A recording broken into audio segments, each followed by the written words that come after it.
भद्रं पश्येमाक्षभिर्यजत्राः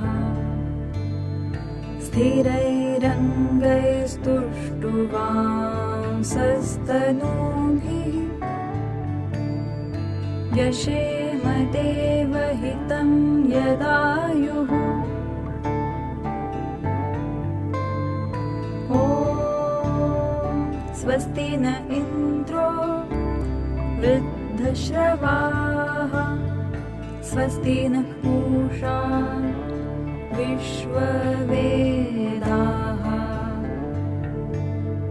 स्वस्ति नस्तार्क्ष्यो अरिष्टनेमिः